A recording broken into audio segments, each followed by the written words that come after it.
পূজাৰ সংজ্ঞা তুমি বুজা নাই, তপস্যাৰ সংজ্ঞা বুজা নাই, দানৰ সংজ্ঞা বুজা নাই, তীৰ্থৰ সংজ্ঞা বুজা নাই, ব্ৰতৰ সংজ্ঞা বুজা নাই।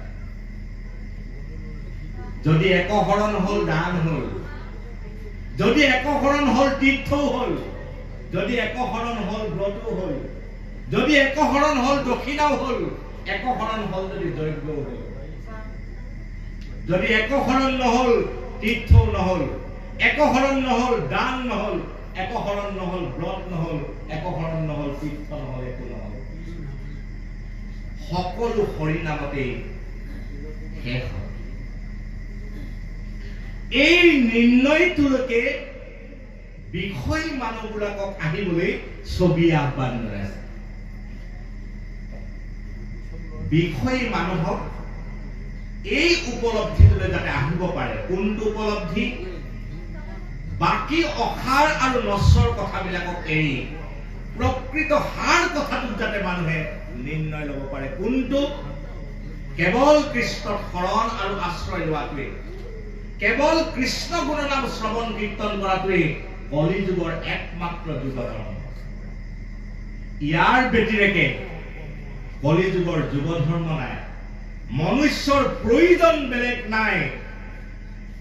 ভাগৱতে সিদ্ধান্ত দিছে যে মনুষ্যৰ প্ৰয়োজন এটাই আছে, সেইটোৱে হল কেৱল কৃষ্ণৰ গুণনাম। সেই উপলব্ধিলৈকে নৰলোকক আনিবৰ কাৰণে 12 স্কন্ধ ভাগৱতৰ এই বিশাল কথাখিনি কোৱা হৈছে। 12 স্কন্ধ ভাগৱতৰ গোটেই কথাখিনিৰ মাজেৰে মই যিটো কথা কৈ সামৰিব বিচাৰিছো সেই কথাটো হল এই যে যিটো কৃষ্ণ নাম বুলি কলে, শৰণ বুলি কলে, বিষয়ৰ ধান্দা এৰি গলত কৃষ্ণ নাম বন্ধাৰ কথা কলে, তাৰ কাৰণে কিন্তু লগত এটা সহযোগী বস্তুৰ কথা কৈছে ভাগৱত।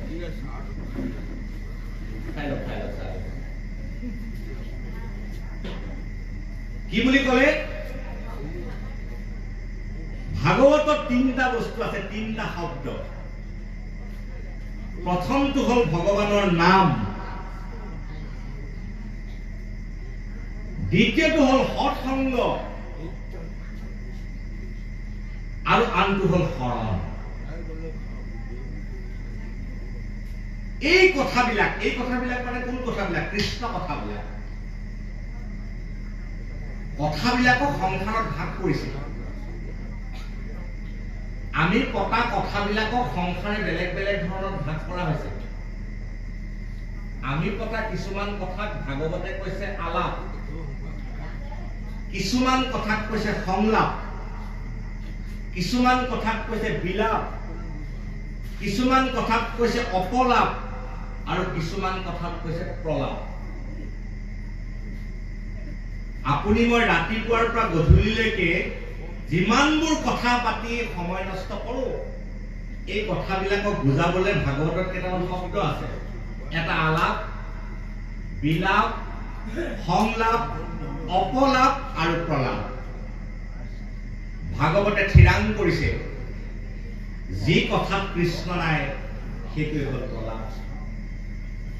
যি কথাত কৃষ্ণ নাই সেই কথাই মানুহৰ বন্ধনৰ কাৰণ। যি কথাত কৃষ্ণ নাই সেই কথাই মানুহক হৰি বিমুখ হোৱাৰ কাৰণ। গতিকে সৎসংগত সেই কৃষ্ণ কথা শ্ৰৱণ কীৰ্তন কৰি মনুষ্য নৰতনো সফল কৰিবলৈকে ভাগৱতে এখন দুৱাৰ আমাৰ কাৰণে খুলি দিছে। ভাগৱতখন হল দুৱাৰ।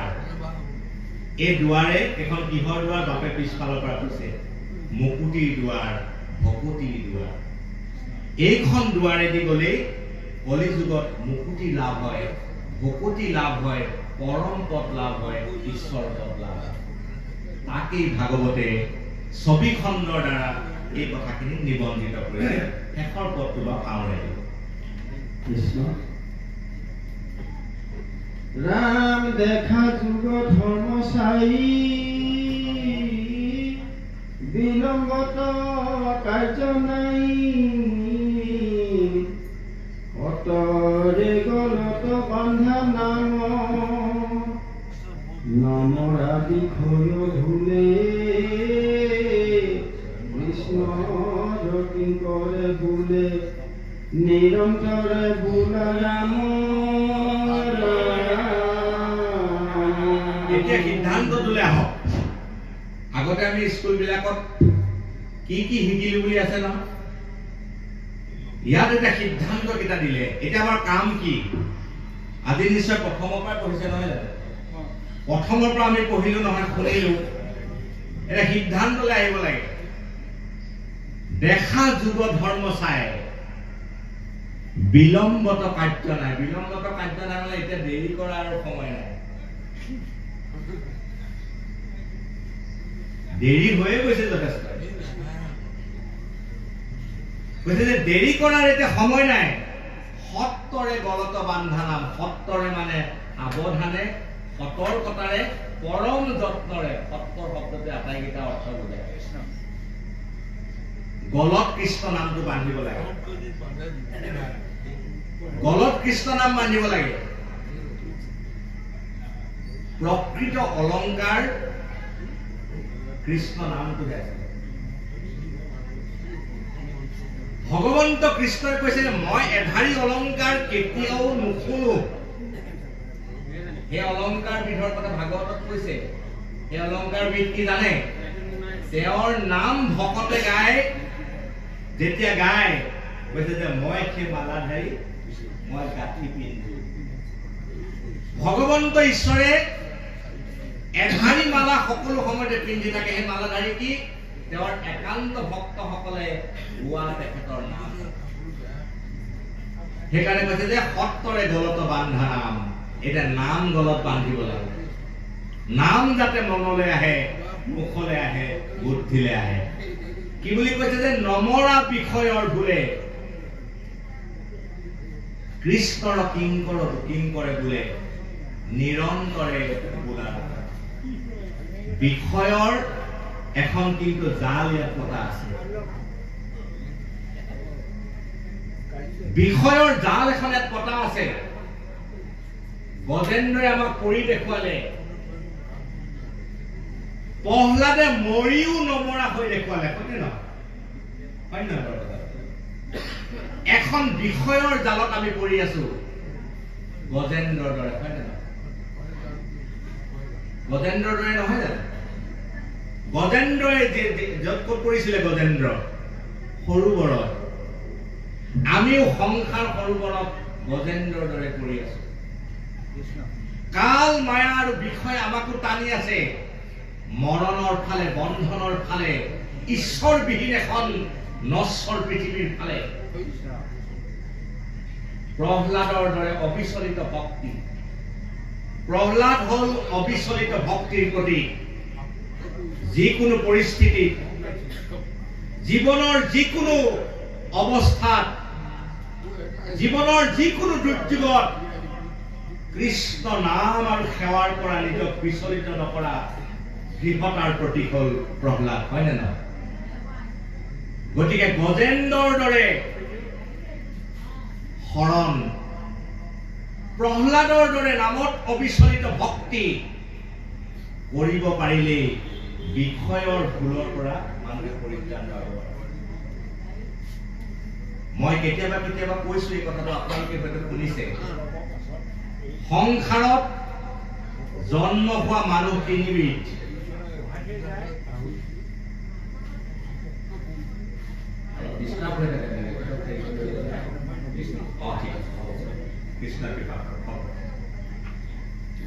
এবিধ মানুহ জন্ম হল কাৰণে সংসাৰত মৰা নাই জীয়াই আছে এই প্ৰথম বিধ চাব দেই মই ক'ব কৈছিলো কি যে জীয়াই থকা মানুহ সংসাৰত তিনিবিধ এবিধ জন্ম হল কাৰণে জীয়াই আছে দ্বিতীয়বিধ মৰা নাই কাৰণে জীয়াই আছে আৰু তৃতীয় এক প্ৰকাৰৰ মানুহ আছে সংসাৰত কেনেকৈ জীয়াই থাকিব লাগে সেইটো জানি শুনি জীয়াই আছে হয় নে নহয় আমাক 3 নম্বৰ শ্ৰেণীটোৰ প্ৰয়োজন কেনেকৈ জীয়াই থাকিব লাগে কেনেকৈ জীৱন আৰু জন্ম সফল কৰিব লাগে সেই কথাটো জানি লৈ জীৱন নিৰ্বাহ কৰাটোৱে ভাগৱতৰ অনুভূতি সেইকাৰণে আচাৰ্য বিনয়ে কৈছে ভাগৱতখন জীৱন শাস্ত্ৰ, এইখন জীৱন শাস্ত্ৰ। বিনয়জীয়ে কৈছে ভাগৱতখন হ'ল বিচাৰৰ শাস্ত্ৰ। ৰেনে ডেকাৰ্টে কৈছে যে বিচাৰশীল মানুহবিলাকে এই সংসাৰত জীয়াই থাকে। ভাগৱতখন বিচাৰৰ শাস্ত্ৰ, ভাগৱতখন জীৱন শাস্ত্ৰ। মনুষ্য জীৱনক সুন্দৰ কৰিবলৈ, হৰিময় কৰিবলৈ, কৃষ্ণময় কৰিবলৈ, ভগৱতময় কৰি তুলিবৰ কাৰণে এই শাস্ত্ৰ, এই বাণী, এই উপদেশ। গতিকে যেনেকৈ বোকাত থাকি পদুম বোকাই লেতেৰা নকৰাকৈ আছে নে নাই? বোকাতে আছে কিন্তু পদুম অলিপ্ত আৰু অসিক্ত। পদুমক বোকাই লেতেৰা কৰিব পৰা। বিষয় সংসাৰত থাকি আপুনিও পদুমৰ দৰে অলিপ্ত আৰু অসিক্ত হৈ থাকিব পাৰে। কেনেকৈ থাকিব লাগিব পদুমৰ দৰে? সেই সাধনাটো কৰিবৰ কাৰণে ভাগৱতে শেষত আহ্বান জনাইছে যে গলত ৰামকৃষ্ণ নাম বান্ধক, কৰ্ণ পথেৰে কৃষ্ণ কথা প্ৰৱেশ কৰাওক, মনেৰে কৃষ্ণ কথা ভাবক, হৃদয়ত কৃষ্ণ কথা উপলব্ধি কৰক। কৈছে এই উপায়টোৰে কৃষ্ণৰ কিংকৰ শংকৰে কৈছে এই উপায়টোৱে হ'ল একমাত্ৰ উপায়। আৰু সকলোকে কৈছে নিৰন্তৰে বোলা ৰাম ৰাম। এতিয়া নিৰন্তৰে বোলা বুলি ক'লে এতিয়া কোনেও নুবোলে আজিকালি, অকল পাঠেকে বোলে আৰু বাকীবিলাকে নুবোলে। নিৰন্তৰে বোলা মানে সকলোৱে বুলিব লাগে। জাকি বোলা বুলি ক'লে সকলোৱে বুলিব লাগে। গতিকে এইখিনি কথাৰে আমি সামৰিছো বাপাইসকল। মই বহু কাৰ্যসূচী কৰি মই ভাবিছিলো, মই অনুষ্ঠানটো নাপামহি বুলিয়ে ভাবিছিলো। বহু অনুষ্ঠান কৰি মেলি আহিলো। কালি যেনেকুৱা মোৰ অলপ কিছু ব্যস্ততা, আমাৰ নিৰ্বাচনী কিছু দায় দায়িত্ব, বিভিন্ন কাম কাজ আছে। গতিকে এইখিনি কথাৰে আমি সামৰিব খুজিছো। আগৰ কথাখিনি নিশ্চিতভাৱে দুগৰাকী আলোচক আছিল, তেওঁলোকে নিশ্চয় ক'লে। মই মাত্ৰ ছবিখণ্ডত থকা পদকেইটাৰ আলম লৈ এইকেইটাৰ কথা নিবেদন কৰিলো। বহা টুকাখিনি মাৰ্জনা কৰিলো। কিছু অলপ ডাঙৰ ডাঙৰকে ক'লো। কেলে ডাঙৰ ডাঙৰকে ক'লো? গুৰুজনে ডাঙৰ ডাঙৰকে ক'বলৈ কৈছে নে নাই? আমি সাংসাৰিক কথাবোৰ ডাঙৰ ডাঙৰকে কওঁ, কৃষ্ণ কথাবোৰ সৰু সৰুকে কওঁ। কিন্তু উদ্ধবাহু কৰি ক'বলৈ কৈছে নে নাই? পৰম বিশ্বাসেৰে ক'বলৈ কৈছে, দৃঢ়তাৰে ক'বলৈ কৈছে নে নাই? এই সংসাৰত ডাঙৰকে ক'ব লগা কথা এটাই, ঈশ্বৰৰ নাম। উদ্ধবাহু কৰি ক'বলগীয়া কথা সংসাৰত এটাই, ঈশ্বৰৰ নাম। পৰম বিশ্বাস, দৃঢ়তা, আত্মপ্ৰত্যয়েৰে ক'ব লগা কথা কেৱল কৃষ্ণ কথা। সেইকাৰণে অকণমান জোৰকে কয়। গতিকে আপোনালোকে প্ৰভাৱখিনি মাৰ্জনা কৰিব আৰু সমস্ত জনলৈ সেৱা জনালো। মই বিশ্বাস কৰো এনেবোৰ আয়োজনে, এটা কথা কিন্তু মই শেষত কৈছো, কৃষ্ণ কথা কিমান ঘণ্টা শুনিলে সেইটোৱে কৃষ্ণ কথাৰ ফলটো নিৰূপণ নকৰে। একক ক্ষণ মাত্ৰ, এটা ক্ষণো যদি কৃষ্ণ কথা শ্ৰদ্ধাৰে শুনে ফল সমানে পাব। শ্ৰদ্ধা নাই, শুনিব লাগে কাৰণে শুনিলে কামত নাই। এটা নিমিষতো কৃষ্ণ কথা নিমিষ মাত্ৰ, ৰামৰ গোটেইটো ক'বই নালাগে, ৰা বুলি কওঁতে হৈ যায়। কৃষ্ণ কৃষ্ণ কৃষ্ণ, তিনিবাৰ কৃষ্ণ ক'বই নালাগে, এবাৰ ক'লেই হয়। গতিকে কিমান ঘণ্টা শুনিলে সেই ঘণ্টাটোৰ সময়ৰ দৈৰ্ঘ্যৰে কৃষ্ণ কথাৰ ফল নিৰূপণ নকৰে। কিমান শ্ৰদ্ধাৰে শুনিলে, কিমান বিশ্বাসেৰে শুনিলে, কিমান প্ৰত্যয়েৰে শুনিলে আৰু কিমান সংকল্পৰে শুনিলে। কিছুমানে শুনিলে বিশ্বাস নাই, শুনিলে প্ৰত্যয় নাই, শুনিলে দৃঢ়তা নাই, শুনিলে সংকল্প নাই। একেজন মানুহ ভাগৱত পাঠৰ সম্পাদক, একেজন মানুহ বলি দিয়ে কোনোবা এটা অনুষ্ঠানৰ উদযাপন হয় সম্পাদক কেনেকৈ হ'ব মানুহ একে যায়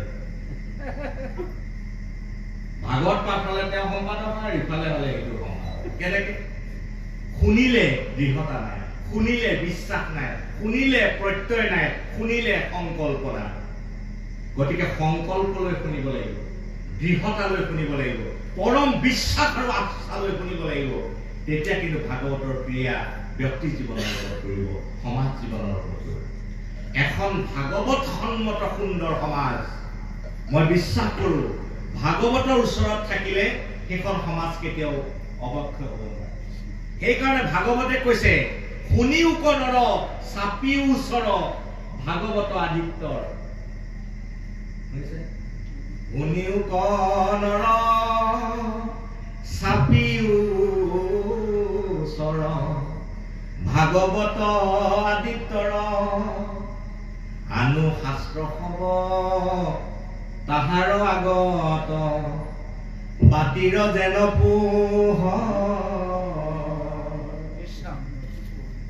ভাগৱতক আদিত্য বুলি কৈছে সূৰ্যৰ কাষত টৰ্চ লাইটৰ কিবা কাম আছে নেকি কোনোবাই যদি ভাবে যে সূৰ্যটোক মই অকমান মম এডাল জ্বলাই বেছি পোহৰাই দিম